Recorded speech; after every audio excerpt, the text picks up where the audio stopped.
Ang bunga ng katotohanan. Ang mga salita ng Elohim sa puso ng isang tao. Paraan ng buhay.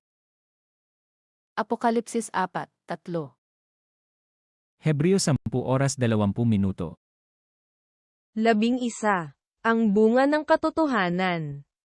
Ang heartland. Alisin ang kasinungalingan sa iyong puso at gawin itong mabuting lupa, maghasik ng mga binhi ng katotohanan, at magbunga sa pamamagitan ng paglinang ng katotohanan. Pagbawi ng lupa. Hanapin ang kasinungalingan na sinasabi ng Biblia na itapon o huwag gawin, alisin ito sa iyong puso, at gawin itong matabang lupa. Pagtatanim ng mga binhi ng katotohanan.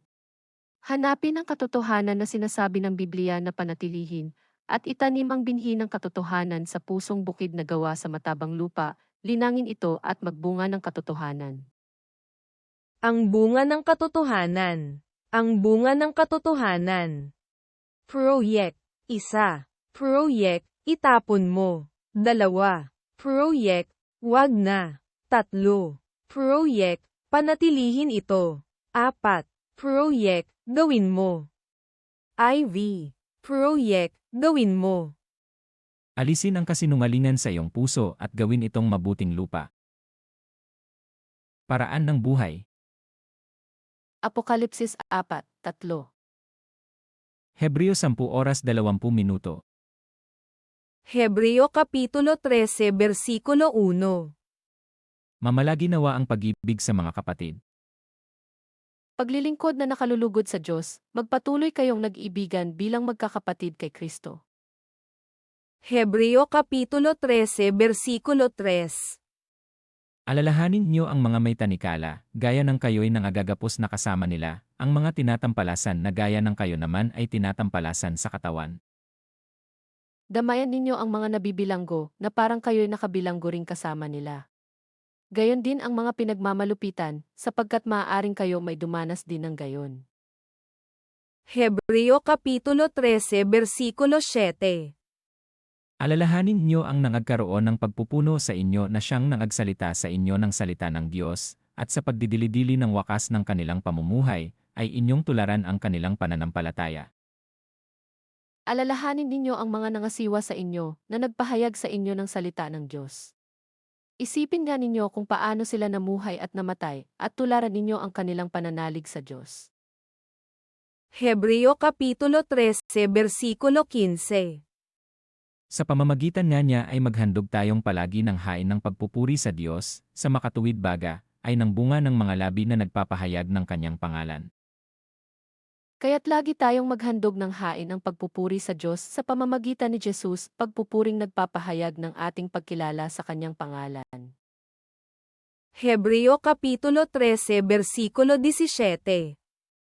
Magsitalima kayo sa namiminuno sa inyo, at kayo'y pasakop sa kanila, sapagkat pawang nangagpupuyat dahil sa inyong mga kaluluwa, na parang sila ang magsusulit, upang ito'y gawin nilang may kagalakan, at huwag may hapis, sapagkat sa ganito'y di nyo mapapakinabangan.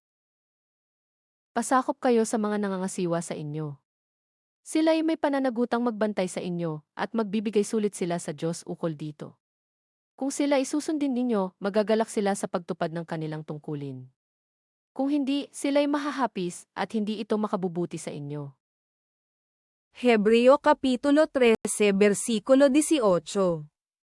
Idalangin niyo kami, sapagkat kami naniniwalang lubos na kami ay may mabuting budhi, na nagnanasang mabuhay na marangal sa lahat ng mga bagay.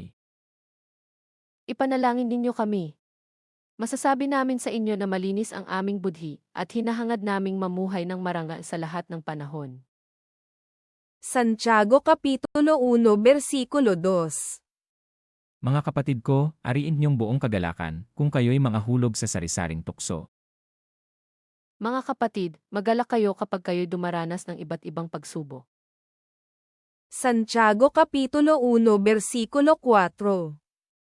At inyong pabayaan na ang pagtitiis ay magkaroon ng sakdal na gawa, upang kayo'y maging sakdal at ganap, na walang anuman kakulangan. At dapat kayong magpakatatag hanggang wakas upang kayo'y maging ganap at walang pagkukulang. Santiago Kapitulo 1 Versikulo 5. Ngunit kung nagkukulang ng karunungan ang sinuman sa inyo, ay humingi sa Diyos na nagbibigay ng sagana sa lahat at hindi nanunumbat, at ito'y ibibigay sa Kanya.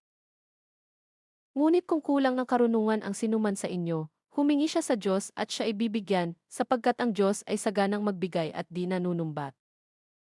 Santiago Kapitulo 1 Versikulo 6. Ngunit humingi siyang may pananampalataya, na walang anumang pag-aalinlangan, sapagkat yaong nag-aalinlangan ay katulad ng isang alon ng dagat na itinutulak ng hangin at ipinapadpad sa magkabi-kabila.